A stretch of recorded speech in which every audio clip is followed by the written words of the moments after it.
नमस्कार प्यारे बच्चों, आज हम कक्षा 12 में हमारी हिंदी अनिवार्य की कक्षा है और इसमें हम हमारा जो पाठ बिहारी सस्सई के जो पद है वो चल रहे थे, जिसमें हमने कुल 2 भागों में 10 दोहे जो बिहारी के हैं, बिहारी सस्सई में से लिए गए हैं, उनको हम कर चुके हैं। आज हमारा तीसरा भाग है और हम आज जो हम पढ़ने वाले हैं जो दोहे, वो सारे के सारे यूँ समझ लो नायक नायिका के सौंदर्य से संबंधित है और श्रृंगार के ये जो दोहे हैं बड़े ही गागर में सागर भरने वाले हैं।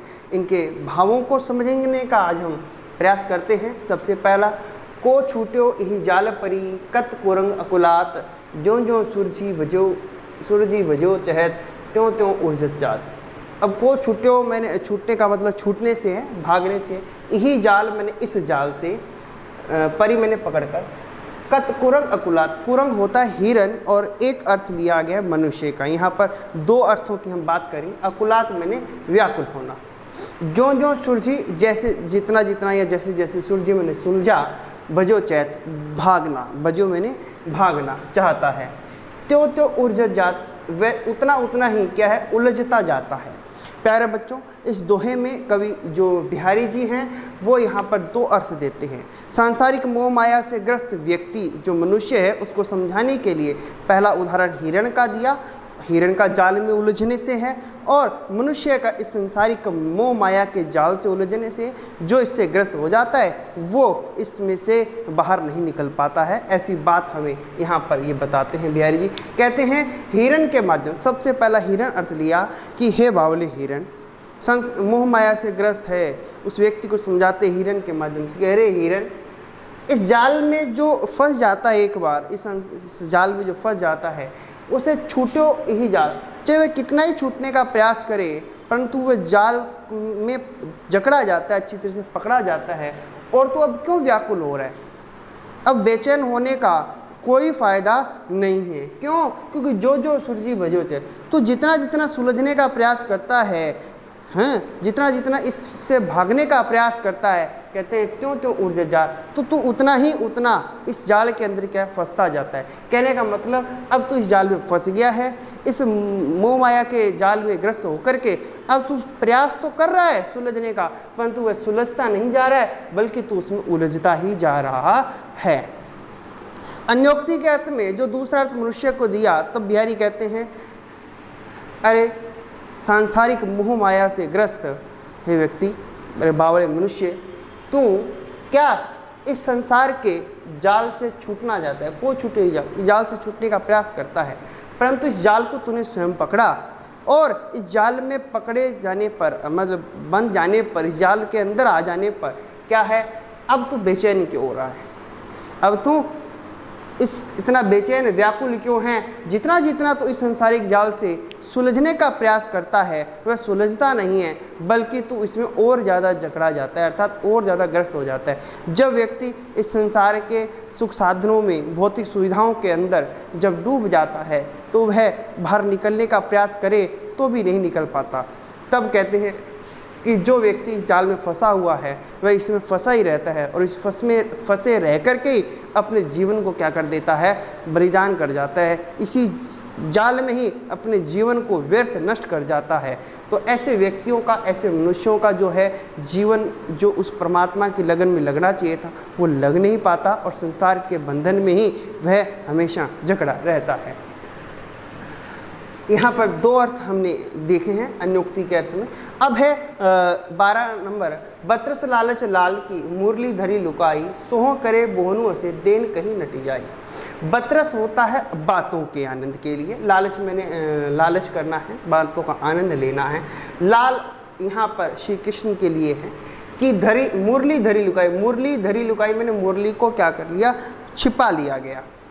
सोह करे, सौगंध खाना, बोहनों से, बोहों से हंसती हैं, देन कहीं नटी जाए, और जब देने की बात आए तो क्या हो जाती हैं, मना कर देती हैं। अब यहाँ पर जो गोपियाँ हैं वो भगवान श्री कृष्ण से बातों में का आनंद लेना चाहती है, उनसे अधिक से अधिक संयोग चाहती है, तो क्या करती हैं कि वे उनकी मुरली को छिपा लेती हैं। और जब भगवान श्री कृष्ण मुरली लेने के लिए आते हैं तो उनसे जो बातचीत होती है उस बात को बढ़ाने के लिए वो क्या प्रयास करती हैं, वो प्रयास यहाँ पर बताए गए हैं। कहते हैं बत्रस लालच लाल की मुरली धरी लुकाई, कि सखी कहती है कि भगवान श्री कृष्ण से बातों के आनंद के लिए, बातों का रस लेने के लिए, उनसे अत्यधिक संयोग रखने के लिए गोपियाँ क्या करती हैं, भगवान श्री कृष्ण की मुरली को क्या कर लेती हैं, छुपा लेती हैं।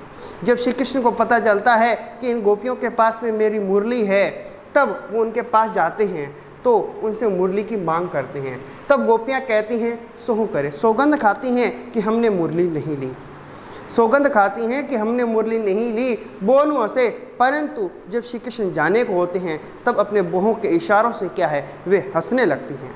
यानी कि जब व्यक्ति हंसता है तब है इसका हम मानते हैं कि वह झूठ बोल रहा है, उसी के पास होगा। ऐसा एक व्यवहारिक सामान्य छोटा सा ज्ञान भी, सूक्ष्म ज्ञान इसे हम कहेंगे बिहारी को, है कि व्यक्ति झूठ बोलता है और हंसे तो बात मतलब कुछ ना कुछ गड़बड़ है। तो हम कहते हुए सौगंध खाती हैं कि हमारे पास मुरली नहीं है, परंतु जब वो हंसती हैं तब श्री कृष्ण को संदेह होता है कि मुरली तो इन्हीं गोपियों के पास में है, और वे मांगते हैं और देन कहीं नहीं जाए। जब वह मुरली मांगता है तब वो कहती हैं कि मुरली हमारे पास नहीं है, और यह क्रम निरंतर चलता रहता है। और इस क्रम से भगवान श्री कृष्ण उनके साथ अत्यधिक बातें करते हैं, और ऐसा उनका जो आनंद है बातों के लिए वो यहाँ पर बढ़ता जाता है। तो इस प्रकार भगवान श्री कृष्ण की मुरली को गोपियों द्वारा छिपाया जाता है। जब मुरली मांगने के लिए आते हैं तब सौगंध खाकर के गोपियाँ कहती हैं मुरली हमारे पास नहीं है, परंतु जब वो जाते हैं तब वे बोहों से हंस देती हैं, और उसकी मुस्कुराहट से, उसके उस मुस्कुराने से श्री कृष्ण को संदेह होता है कि मुरली तो इन्हीं के पास है। और जब वह उनसे मांगता है तब वह मुरली देने से मना कर देती हैं कि मुरली तो हमारे पास है ही नहीं। इस प्रकार उनका यह जो संयोग है बातों का, यह चलता रहता है। प्यारे बच्चों, आगे 2 है 13 नंबर। नाची अचानक ही उठे बिनु पावस बन मोर, जानती हो नंदित करी यह दिसी नंद किशोर। नाची मैंने नाचना, अचानक ही मतलब अचानक एकदम कोई कार्य हो गया हो। क्या हुआ? बिनु मैंने बिना, पावस होती है वर्षा ऋतु, बन मोर वन में मोर। क्या?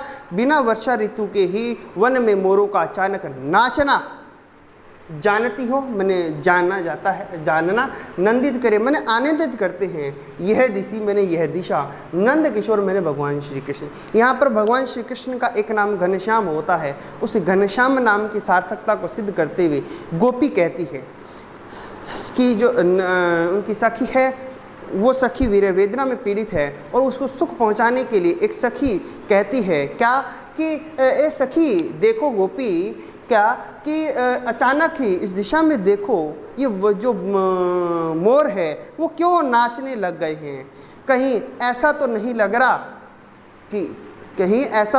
रहा कि जो घनश्याम है मने जो नंद किशोर मने नंद जी के लाल भगवान श्री कृष्ण जिनको घनश्याम कहते हैं, जो मानो ऐसा लग रहा है कि जो घनश्याम है वन में विहार करने के लिए आए, वन में विचरण करने के लिए आए हैं, और उस दौरान मोरों ने शायद देख लिया हो उनको, और ऐसा लगता है कि वर्षा ऋतु आ गई, और वे अचानक क्या है ध्वनि करने लगे हैं, अपनी उस कुहक को करने लगे, कुहक को करते हैं, अर्थात अपनी उस ध्वनि को प्रकट करते हैं, अपने उस आनंद को अपनी ध्वनि के माध्यम से प्रकट करते हैं। तो ऐसा लगता है कि मोरों ने उस श्री कृष्ण को देख करके वर्षा ऋतु का आभास कर लिया और आनंदित हो रहे हैं। कहने का मतलब कि ग्रीष्म ऋतु का समय होता है, और गोपी जो है वो सखी से ही कहती है कि सखी लगता है वन में भगवान श्री कृष्ण विचरण करने आए हैं, और जो मोर है वो इस ग्रीष्म ऋतु में भी भगवान श्री कृष्ण के वन में आने पर वह जो वन है वो घनों से घिर गया, अर्थात उनके सांवले रंग के कारण क्या है मोरों का ऐसा आभास हुआ कि वर्षा ऋतु आ गई है, और वो क्या है अचानक नाचने लगते हैं। ऐसा लगता है कि भगवान श्री कृष्ण क्या हैं वन में हैं, विचरण कर रहे हैं। मोरों के अचानक नाचने पर हमें आनंदित होता है। तो वो जो भगवान श्री कृष्ण के वन में आने की का जो संकेत है वो गोपियों को क्या करता है आनंदित करने लगता है, और उस दिशा की ओर वो देखती हैं कि भगवान श्री कृष्ण शायद उनके पास आएंगे। तो तो यहाँ पर हमें घनश्याम नाम की सार्थकता जो है भगवान श्री कृष्ण की वो बिहारी जी बताते हैं। प्यारे बच्चों, आगे जो दुआ है 14 नंबर, लिखन बैठी जाकी छवि गही गई गर्भ गरूर बहने केते जगत के चतुर चितेरे को। देखो लिखन बैठी, मैंने लिखने का मतलब यहाँ पर लिखने से नहीं है, चित्र बनाने से है। जाकी छवि, जिसकी छवि बने, जिसका रूप सौंदर्य, गही गई गर्भ गरूर, गहन किया बार बार मैंने देखा, गर्व और गरूर, गर्व मैंने अभिमान होता है, गर्व मैंने गर्व होता है, और अब गरूर मैंने अभिमान होता है। भय ने कहते जगत के, मतलब इस जगत के भय ने हुए, चतुर चतुर होते हैं, मैंने जो समझदार या जिन्हें हम चालाक कह देते हैं, ज़्यादा होशियार कह देते हैं। चितेरे चित्रकार, कुर मैंने असफल हुए। यहाँ पर जो है बिहारी जी एक नायिका जो है अति सुंदर है, और वह इतनी ज़्यादा सुंदर है कि उसका अतिशयोक्तिपूर्ण वर्णन करते हैं। अतिशयोक्तिपूर्ण वर्णन में क्या है कि एक चित्रकार द्वारा उस नायिका के चित्र को बनाने का प्रयास किया जाता है, और अनेकों जो मतलब अभिमान से युक्त गर्व से भरे हुए चित्रकार पूरे वर्ष भर के आते हैं, देश भर के आते हैं, सॉरी वर्ष भर के नहीं, देश भर के आते हैं, परंतु कोई भी उसकी छवि को चित्रित नहीं कर पाता, क्योंकि उसकी जो छवि है नायिका की वह क्षण क्षण में परिवर्तित होती है। और जो भी नायक उस चित्र को बनाता है और जब वह मिलान करता है, जब वह उसको दिखाता है, मिलान होता है, तब उसमें भिन्नता होती है, तब वो अलग दिखाई देता है, और वो चित्रकार क्या हो जाते हैं, सभी के सभी असफल हो जाते हैं। तो यह अतिशयोक्तिपूर्ण वर्णन है, सामान्य वर्णन नहीं है। तो कहते हैं लिखन बैठी जाकी छवि, कि बिहारी जी कहते हैं कि देश भर के अनेकों स्थानों से प्रसिद्ध चित्रकार जो हैं वो आकर के उस नायिका की छवि को क्या करते हैं, चित्रित करने का प्रयास करते हैं, और उस चित्र का जब निर्माण हो जाता है तो क्या है, जब उनसे मिलाते हैं, जब उनको मिलान होता है, उसमें उन्हें अंतर दिखाई देता है। क्यों? क्योंकि उसकी जो छवि है वो क्या है, बार बार क्षण क्षण में परिवर्तित होती है। नायिका का जो सौंदर्य है वो परिवर्तनशील है, और जो चीज़ परिवर्तनशील होती है, जिसमें गति होती है, उसका जो चित्र है वो बना पाना कठिन होता है। और कठिन तो क्या कहें, असंभव ही होता है। जो गत्यात्मक होती है, जो स्थिर वस्तु है, उसका ही चित्र निर्माण किया जाता है। तो इस संसार के जितने भी, जगत के जितने भी जो चित्रकार थे, वो अभिमान से, उनका अभिमान, उनका घमंड, उसका गर्व था, उन सभी चित्रकारों का क्या हो गया, सभी का सभी चूर चूर हो जाता है उस नायिका के सौंदर्य को चित्रित न कर पाने के कारण। तो कवि कहता है कि जो चित्रकार हैं वो सभी के सभी उस नायिका के सौंदर्य को अंकित कर पाने में, चित्र के रूप में सृजित कर पाने में क्या हैं, सक्षम नहीं हैं। तो इस नायिका के सौंदर्य ने इस संसार भर के जितने चित्रकार हैं उन सब के घमंड को, अहंकार को क्या किया, तोड़ दिया है। प्यारे बच्चों, आगे आज का हमारा अंतिम है दुआ है, झीने पट में झुलमुली झलकती ओप अपार, सुर तरु की मनु सिंधु में लसती सपल्लव डार।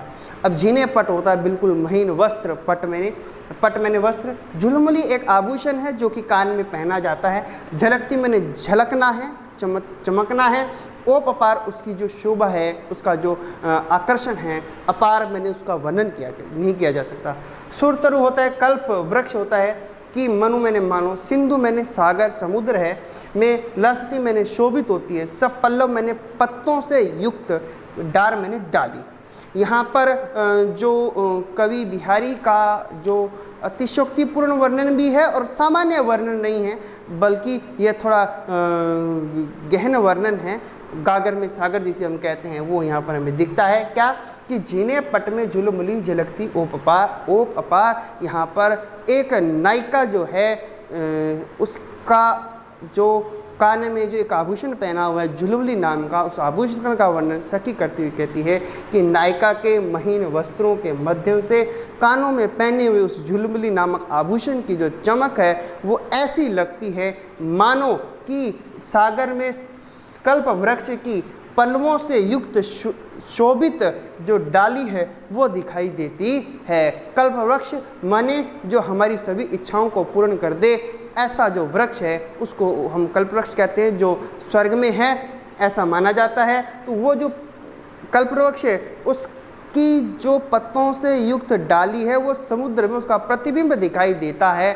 जैसे उसका आकर्षण है वैसा ही आकर्षण नायिका के कानों में पहने हुए झुलमुली नामक आभूषण का है, जो कि महीन वस्त्रों के मध्य से क्या है, अत्यधिक शोभित है, अत्यधिक सुंदर है, और जिसकी चमक क्या करती है, मानो नायक के सभी मन की इच्छाओं को पूर्ण करने में क्या हो, सक्षम हो। कि नायक द्वारा उस आभूषण को जब देखा जाता है तो उसकी सभी इच्छाएं पूर्ण हो जाती हैं। ऐसा यहाँ पर कहने का भाव बिहारी का है कि नायिका ने के महीन वस्त्रों के बीच में से कान में पहने हुए जो झुलमुली नामक आभूषण है उसका जो सौंदर्य है, उसकी जो सुंदरता है वो अपार है, वह बहुत ही आकर्षक है। वो आकर्षक ऐसा है जैसे ऐसा लगता है जैसे कि मानो समुद्र में कल्प वृक्ष की जो पत्तों से युक्त जो डाली है वो बहुत ही आकर्षक शोभित लगती है, उसका प्रतिबिंब दिखाई देता है, उसकी चमक दिखाई देती है,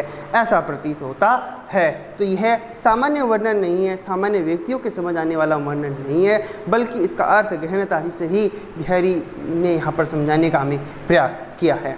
इस प्रकार यह है हमारा तीसरा भाग। हमारे अभी 5 दोहे और इस पाठ के शेष हैं, वो अगली कक्षा में। धन्यवाद।